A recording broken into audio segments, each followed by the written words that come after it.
Did you guys see the big boxing event over the weekend? Curtis somebody was in the ring with another gentleman. I think it was a main event. It was on live TV on Friday night. I think it was the main event. So Curtis gets into the ring, and the bell rings. Right, you guys got it.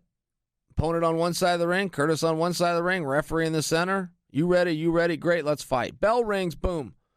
Curtis ducks out. Ducks out of the ring. Literally the second the bell ring. He bends down through the second rope, sticks his head through, steps one foot through, steps the other foot through, and now he's outside the ring. Goes down the stairs, up the ramp, across the stage, and through the curtain.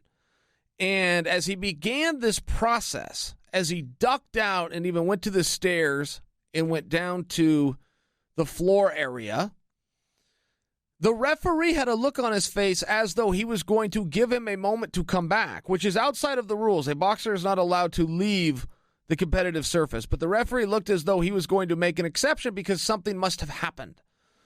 I agree with that.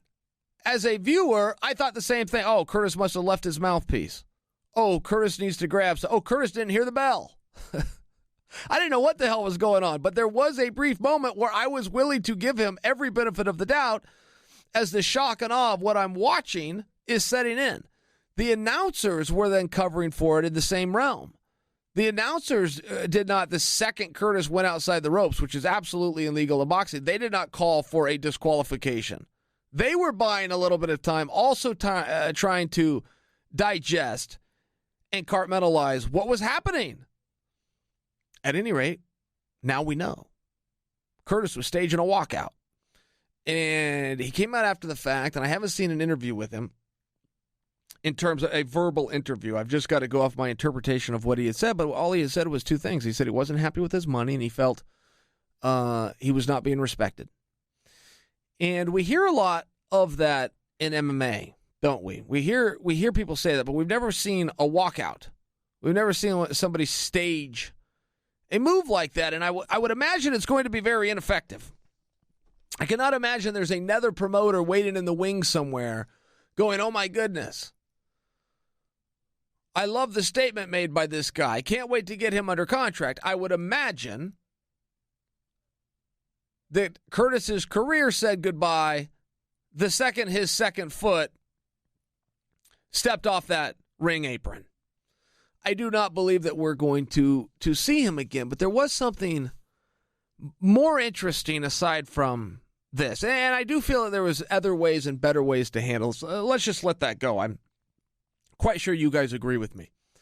But there was something interesting that came out. So his own trainer put the mouth to him. His own trainer the very next day, he went off. I mean, it was a 4-letter word laced rant about, what a scumbag and dirtbag. I'm using nice words compared to what the trainer said. That Curtis was for doing this, that not only did he humiliate boxing as a whole, but the trainer then spoke up and said, and now I don't get paid. And that was the flag for me. I think that's the whole reason that I even bring this up for you guys. Okay, now stay with me here. I'm going to make a point. So the trainer came out and said, because of Curtis's actions, now I don't get paid. So based on that information, what that tells me is that Curtis was not paid. And the economics of MMA for you guys, the trainer will get X% of his fighter. And that can be different if you belong to a gym and you got 7 or 8 different generally it's 10%. Whatever the trainer, generally the training fees as a whole, generally speaking, is 10%. But whatever that percentage is, 3%, 5%, 10%, it's still a percent according to the standards of the industry. It is a percent of the fighter's purse. In MMA, generally speaking, where you are also given a bonus if you win, great, everybody makes more money. If you don't get it, great, everybody makes less money. But you all got to make it together. That's generally the standard. So where I'm going with this is when the trainer comes out and says, and now I don't get paid. I'm scratching my head going, well, why not? Curtis would have got paid. But obviously, based on the statement that you're getting paid and you're in for a cut of the proceeds, you're telling me that he didn't get paid. Now, per the contracts, Curtis gets paid as long as he shows up. And don't any of you guys mistake what I'm saying. I do not like what Curtis did. I think this was very bad. I think he did try to stick it up his boss's ass. I don't like that. He had a contractual agreement. I'm not on the side of that, and I don't want it to come out as though I am. I'm just sharing for you. As a licensed promoter and as a licensed fighter who understands both of those contracts and the obligations done on both sides, a fighter gets paid when he shows. Many people misinterpret what show means, and it can change based on the jurisdiction you're in. But in most jurisdictions, show is essentially defined after the fighter weighs in. After the fighter weighs in the day before, that fight is now set. And if anything happens between the weigh-in and the performance itself, the contest, the fighter still gets paid. Okay? It's relevant for you to understand that. So certainly Curtis weighed in. We know that. And I would also argue that he showed. And I heard some people bring up an argument that, yes, but he did not go out and compete. I heard that word. I've read those contracts up, down, and sideways. Nowhere in them, on any page, in any subsection or any paragraph, does it say the word compete. He is paid to show. So it does come back to the fact that he did weigh in. So in my understanding in the jurisdictions that I've worked in, for sure he met that definition. But you could go even a step further. He got into the ring, and the official record will show you that contest ended 1 second into the very first round via disqualification. So whether you like that or you do not like that, the official record reveals that he did show for 1 second of the first round before he was disqualified. So I would be very curious how a promoter could withhold his money. I could understand how a promoter would never hire him again. I could understand how no promoter would hire again. But just like you guys, you are allowed to go to your job and not do a good job. Your punishment for that is you may be fired. You may not like the job and you may quit. Both of those things are legal and acceptable in any job in this country. You can be fired and you can quit. However, you will be paid for that day. You still showed up. The reasonable expectation is that you, by the sweat of your brow, will be invited to come back and continue that job tomorrow. But there is a consequence if both parties are not happy with the others. One is a firing and one is quitting. So people are saying that he quit and therefore he should not get his show money. I am speaking purely to my understanding of the legalities of the contract. But I do not agree with that. And I also do not agree that because he quit, he doesn't get paid. Quitting is a very shameful thing to do in any walk of life and more exemplified than ever in combat, where you want to have that grit and toughness and not quit, but it is still well within the rules. You most certainly can quit. As a matter of fact, your opponent is encouraging you to quit. He just generally has to get you to make that conscious decision by pressuring you, by doing damage, by breaking your spirit, by getting you exhausted, by pushing you to limits that you didn't want to go. That is generally the way it's done. But there is not any type of a rule as to when it is acceptable to quit. And Curtis, per Boxing.com's official database, quit 1 second into the very first round. I think you got to pay him. I think he has to be paid. I think he then suffers the consequences of not getting to do it again. Separate conversation. But I do think it's very interesting who withheld that money, and that becomes the next question as well, because it's not a promoter's call. The commission would have secured those funds through a bond and would have the promoter's license to revoke or sanction should that not be done. So for him to not be paid when he walked through the curtain means the promoter would have had to go to the commission and influence them and get the commission to agree. I don't think that's the right way to do it. I believe you have to pay Curtis. I believe if you're the promoter and you do have an axe to grind, you could then, outside of that, seek litigation against Curtis to have that money paid back. But I do not think that it is ethically or legally right to do it. And the reason I have to bring that up is I don't trust that somebody in Curtis's spot is going to have the means and possibly the wherewithal to go out and get an attorney. And one thing that you guys will find when you become adults is a contract is only as good as the lawyers who can argue it and a judge who can decide upon it. So it really doesn't matter what's within the contract. If somebody wants to withhold his money and he doesn't have the ability to go out and get an attorney and fight that through the system, it doesn't matter who's right or wrong. Unless it gets tested and litigated, you never know. So I bring it back to the point that Curtis should have been paid. The protest in and of itself was a very bizarre one for me. And we see this a lot in MMA. Maybe a little bit rarer in boxing, but we see this a lot in MMA.